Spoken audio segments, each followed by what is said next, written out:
शुक्रिया यतिन इस पूरी बात को आगे रखने के लिए। इस पर व्यू लेते हैं। इससे पहले एक बार जरा मैं मार्केट देख रहा था हर्षिता, अभी अभी हमने इंटरडे लो ब्रेक किया, जो सुबह का 18,136 का लो था। वो ब्रेक किया हमने 18,133 का फ्रेश लो इंटरडे पे लगाया निफ्टी ने। अब 18,133.3 का इस समय फ्रेश लो बनाया निफ्टी पर, और ये काफ़ी मार्केट में गिरावट है। इंटरेस्टिंग चीज़ ये है कि निफ्टी में इंटरडे लो लगा लेकिन बैंक निफ्टी में नहीं लगा। तो बैंक निफ्टी अभी भी अपने इंटरडे लो से करीब करीब 68 पॉइंट ऊपर है, लेकिन निफ्टी में इंटरडे लो लगा है। तो उसके जरा रीजंस देख लेते हैं एक बार। एक तो सबसे पहले तो खैर रिलायंस वापस एक बार इंटरडे लो पर आता हुआ रिलायंस, और ये इसमें अच्छी खासी गिरावट हो रही है। अब इस समय करीब पूरा 2% का मूव आ गया अब रिलायंस में। और एक टेक महिंद्रा, एनटीपीसी, तो जितने भी इन्फोसिस, तो आप नोटिस करेंगे कि जितने भी नॉन बैंकिंग नेम्स हैं बेसिकली वो ज़्यादा प्रेशर दिखा रहे हैं। देखिए टाटा मोटर्स, आज सुबह टाटा मोटर्स ने एक ब्यूटीफुल आपको एक सेटअप दिया। सुबह स्ट्रॉन्ग खुला लेकिन वीक काउंटर था, तो मार्केट में इमीडिएटली सेलिंग आ गई। टाटा मोटर्स भी इस समय लो पर आता हुआ। अब देखते हैं डे लो प्रोटेक्ट होता है कि नहीं। 18,143 बहुत क्रूशियल जोन है ये, और वो टाइम भी ऐसा है जो 2:45 से 3:30 बजे तक जिसमें मार्केट नॉर्मली एक बड़ा मूव दिखाता है। इस समय तो मार्केट काफी करीब है अपने इंटरडे लोस के। जब एकदम मार्केट होल्ड करने की कोशिश कर रहा है उस इंटरडे लो को, जो 136 का था 133 तक हम फिसले। आपने टेक महिंद्रा का जिक्र किया, लेकिन अनुज आप देखिए जिस सेक्टर के लिए सबसे बड़ी खबर निकल कर आई थी, स्टील कंपनियां, उन सब में भारी लिक्विडेशन देखने को मिला है। 1% नीचे अब आ चुका है टाटा स्टील, आपका जेएसडब्ल्यू स्टील, जेएसपीएल, सब में पोजीशंस क्लियरली अनवाइंड होती हुई दिखाई दे रही हैं। हिंडाल्को तो अच्छी खबर पर भी मार्केट इनफैक्ट उन कंपनियों के साथ बैठ नहीं रहा है। आज सुबह हमने इनफैक्ट एक वॉर्न भी किया था आज आप शायद स्टील स्टॉक्स को रेड में देखेंगे अजदा।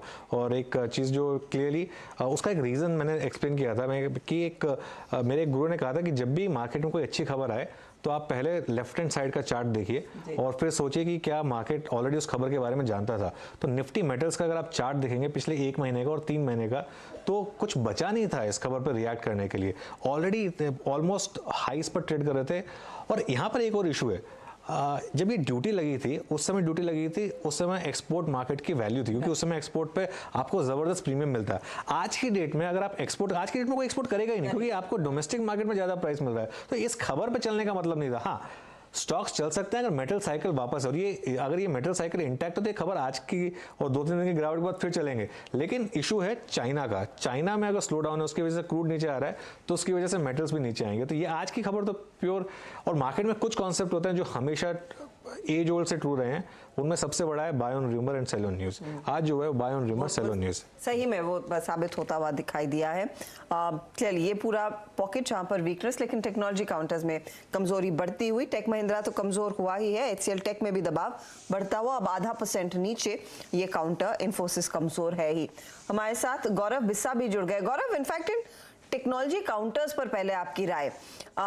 टेक महिंद्रा जिस तरह से बिखरा है, एचसीएल टेक में जिस तरह का दबाव आया, एंड मोस्ट इंपॉर्टेंटली जो इन्फोसिस टीसीएस का हाल है।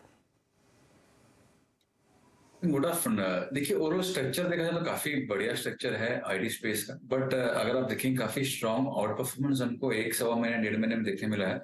और आईटी इंडेक्स इटसेल्फ अगर आप देखें तो एक 10-12-13% ऊपर था। तो यहाँ पे अभी थोड़ी प्रॉफिट बुकिंग का आसार है। आप कोई भी स्ट्रॉन्ग सेटर देख लीजिए, चाहे आप निफ्टी ऑटो देख लीजिए, काफी स्ट्रॉन्ग परफॉर्मेंस देगा, अभी अंडरफॉर्म चल रहा है। आप निफ्टी मेटल्स देख लीजिए, अच्छा ब्रेकआउट देखने मिला, 3-4 दिनों से अंडरफॉर्मेंस चालू है। तो यहाँ पे अपार्ट फ्रॉम बैंकिंग अगर आप देखें तो जो सेक्टर्स भागे थे उनमें प्रॉफिट बुकिंग चालू है, और उसमें से निफ्टी आईटी जो है वो अछूता नहीं है। कोई अगर गिरावट आती है तो शॉर्ट टर्म में मुझे लगता है कि रेंज बाउंड रहेगा, इतने खरीदारी के मौके ना मिले।